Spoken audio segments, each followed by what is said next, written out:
Amigas e amigos, o Celso Amorim, ex-chanceler do governo do ex-presidente Luiz Inácio Lula da Silva, ministro das Relações Exteriores, tem uma frase que ele costuma dizer, que ele diz o seguinte: quem quiser que acredite em coincidências, eu só acredito em teoria da conspiração. Essa frase se ajusta perfeitamente bem nesta contraofensiva da Operação Lava Jato, como eles estão ousados. Tem uma operação ousadia para eles tentarem retomar o prestígio, e para eles retomar o prestígio é necessário que eles ataquem, que eles agridam os seus adversários, que aí é o lulopetismo, né? Aí junta toda a malta de cachorros loucos, os ratos pretorianos midiáticos, todo tipo de imundície antagonista da vida, né?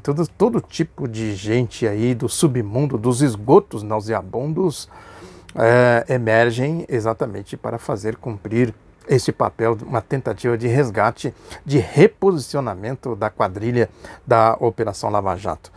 Um caso aí bem ilustrativo nesse sentido é a reação do Sérgio Moro, né, que o Felipe Santa Cruz, que é o presidente da Ordem dos Advogados do Brasil, que ele disse que quem apoia o Bolsonaro tem problema de caráter. Mais do que apoiar o Bolsonaro, o problema de caráter, na verdade, é apoiar a Operação Lava Jato. O Bolsonaro, a gente pode até dar um desconto aí, né? Tem gente que acredita naquela, que defende, que se beneficia, né, daquela agenda econômica, daquela pauta econômica do Paulo Guedes. Agora, defender uma quadrilha, aí já é um problema de caráter. Estou falando o povão, que às vezes, aí, muitas vezes, né, em geral, pode-se dizer, né, é iludido aí pela campanha midiática, né, e nesse sentido a gente tem que olhar para as pesquisas, sobretudo a pesquisa Datafolha, né, que vai mostrar exatamente isso.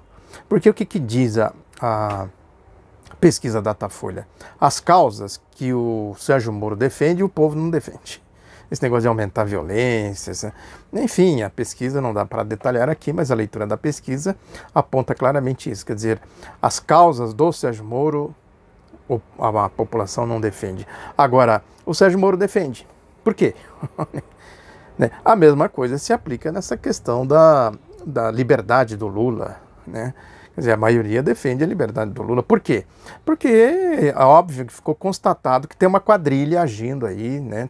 Esse governo do Bolsonaro, o bolsonarismo não inspira confiança, né? Porque aí tem a questão da economia, que a economia não consegue se recuperar, as promessas que ele fez e tal, né? Os comportamentos, etc. Então o povo, quer dizer, tem uma desconfiança latente. Qual é o problema aí para que as coisas apareçam de forma escancarada?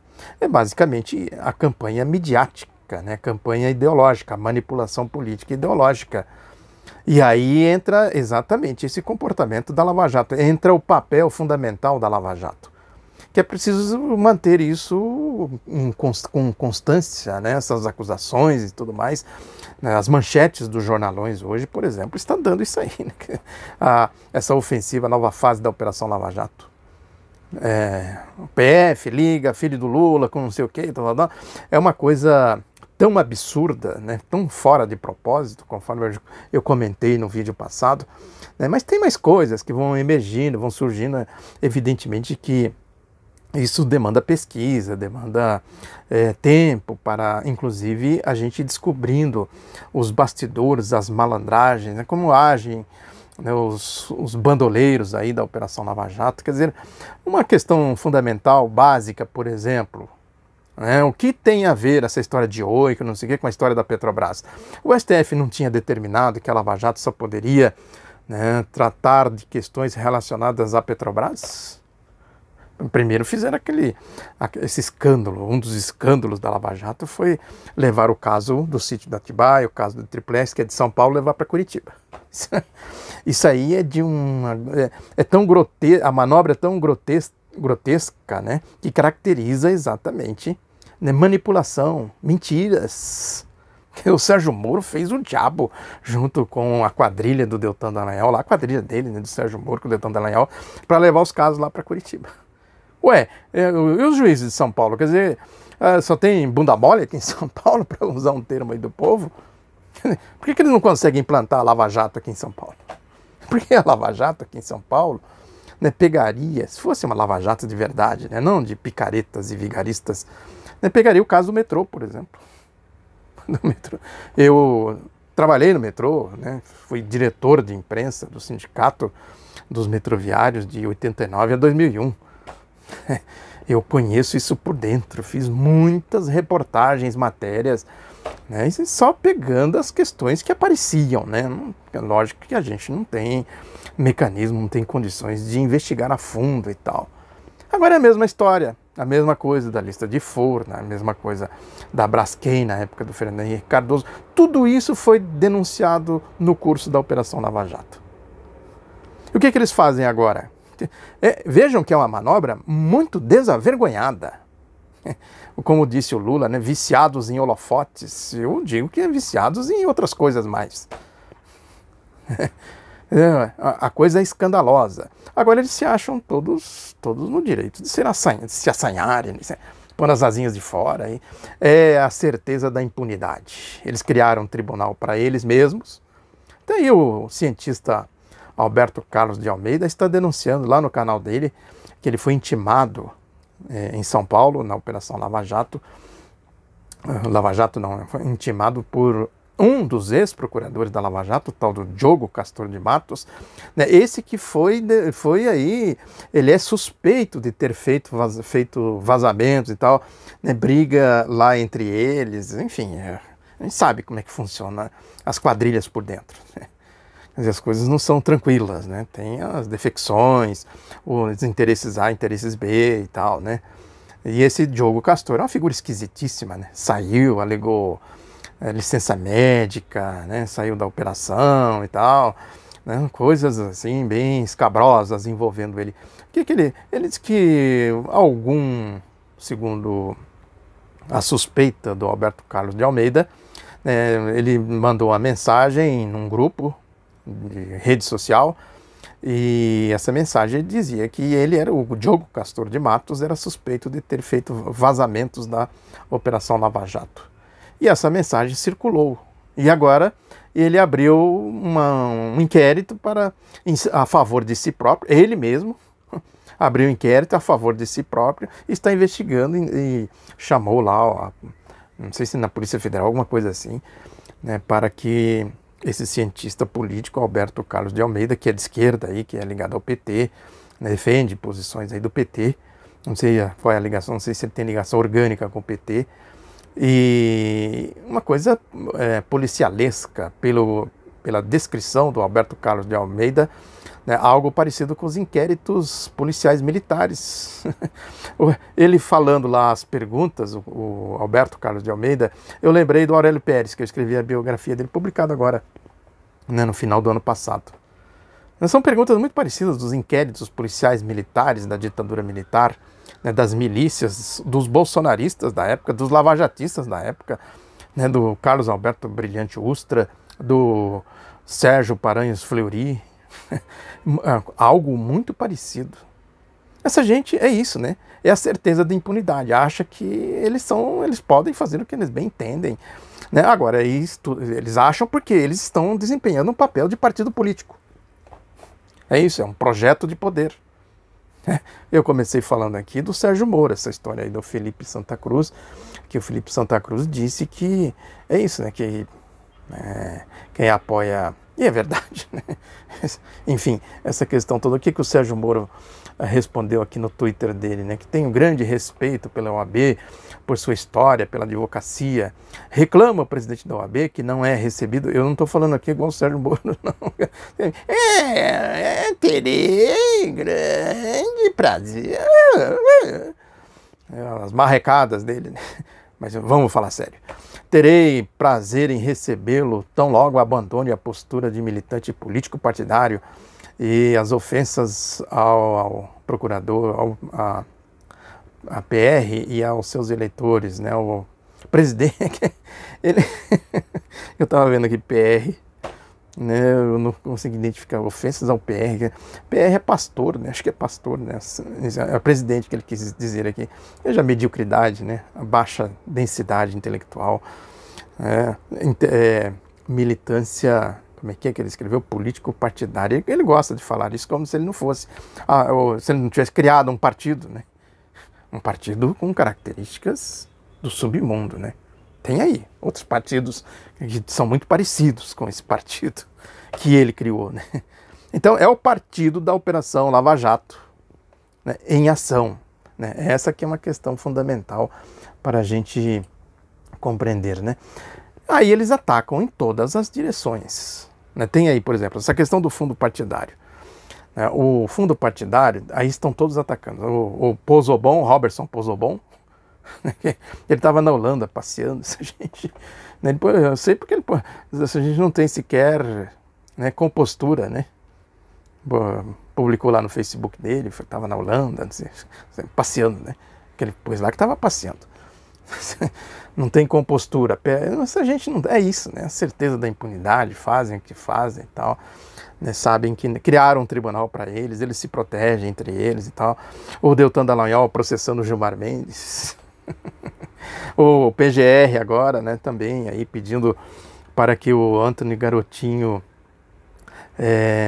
retorne à prisão e tal, né. Eu estava ouvindo hoje, por falar num assunto, uma coisa vai puxando a outra, a conversa vai longe. Porque isso é uma quadrilha organizada, né. Estava ouvindo hoje, por exemplo, na rede de rádio Bandeirantes, por acaso, aquele Cláudio Humberto, eu nem sabia que ele estava na rede de rádio Bandeirantes, aquele que foi porta-voz do Collor, corrupto, ratão, ratazana, né, lameada de esgoto, nauseabundo, né, falando, é a prática dele, né, exatamente a prática de bandido.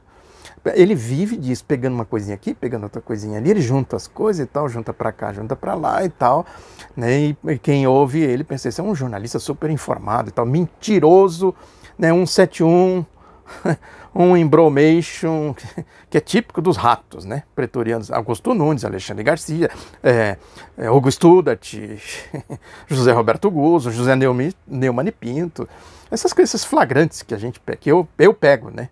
Um jornalista minimamente sério pega o flagrante e fala, ó, aqui o mentiroso aqui, ó, mentira, Fábio Panunzi, ô Fábio Panunzi. Tô aqui, viu? Estou aqui, não esqueci não.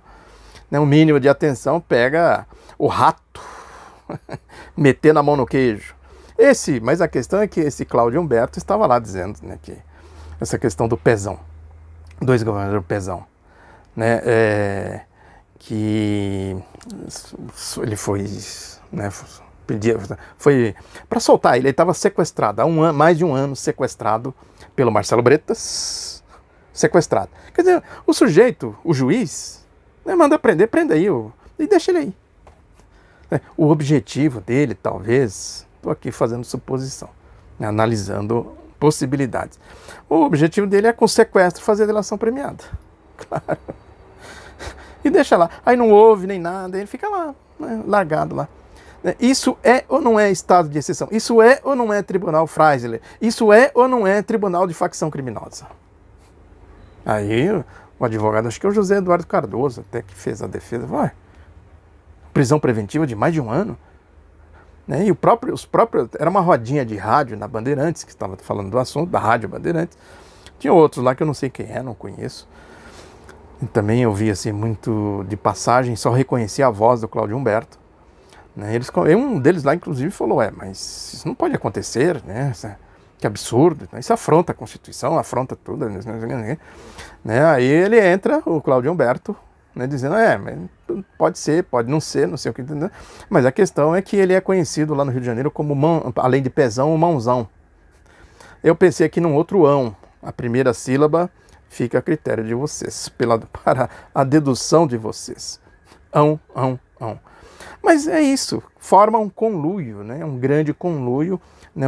É isso que eu falo, o espectro da Operação Lava Jato, ele se compõe e tal, vai do STF até, passa pelos TRF4, o compadre do Sérgio Moro, eles criaram uma facção criminosa dentro do Poder Judiciário, e em torno do Poder Judiciário tem a rataria, os ratos, o porta-voz deles, por exemplo, lá o site oficial deles, órgão oficial da Lava Jato, que é o antagonista.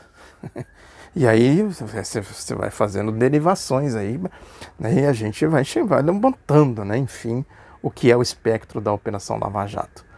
A fala do Moro, né? O frasista de porta de banheiro de rodoviária, ele falou aqui também do... Tem um detalhe, né, que eles estão atacando esse negócio do fundo partidário, estão dizendo que o fundo partidário é 2,5 milhões de reais. Aí começa aquela história, né? Tá tirando da saúde, tá tirando da educação, tá tirando... O fundo da lavanderia, Lava Jato, é esse valor. Atente, Robertson Pozobon e Deltan Dallagnol. Vocês queriam meter a mão em 2,5 bilhões de reais. Acho que é reais. Que equivale, não sei se for dólar, é muito mais. Não, acho que é reais, são reais. Né? Equivale a mesma coisa do fundo partidário. Quer dizer, vocês que podem, eles acham que pode. É isso aí, né?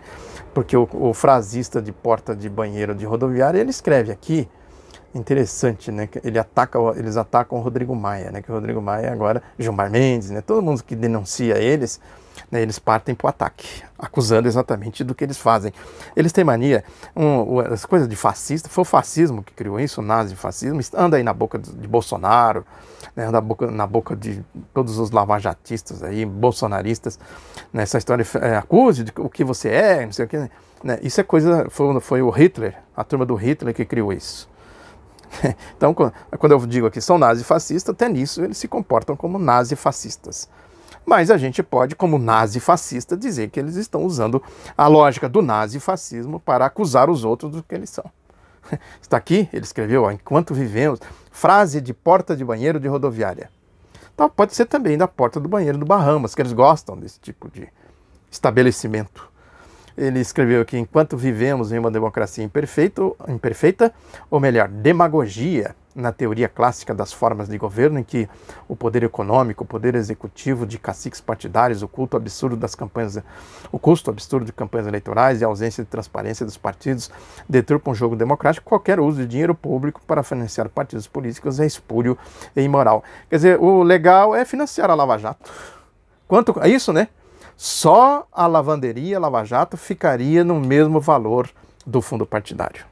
E quanto eles custam? É igual o Alberto Carlos de Almeida falou no vídeo dele, né? Quer dizer, perdeu amanhã, o advogado também perdeu, movimentou um aparato público, gastou-se dinheiro, falam tanto em austeridade fiscal, para defender um sujeito que está fazendo uma acusação absurda, lá AI-5.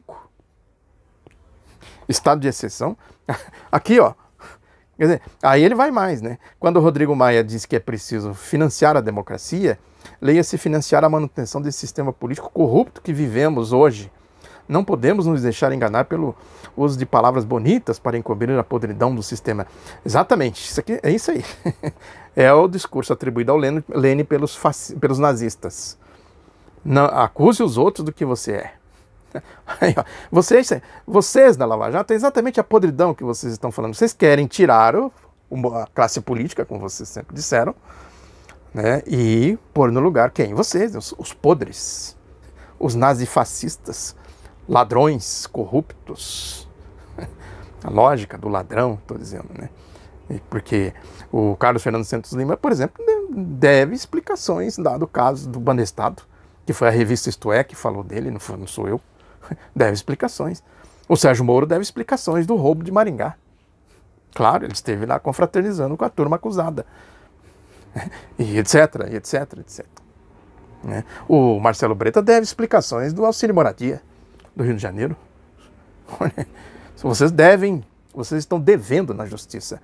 E como vocês não dão explicação e não dão satisfação nenhuma, vocês são exatamente isso aqui, quer dizer, palavras bonitas para encobrir a podridão do sistema. Vocês querem tirar a classe política para vocês assumir o partido da Lava Jato. O sentido desse assanhamento todo, portanto, é exatamente isso.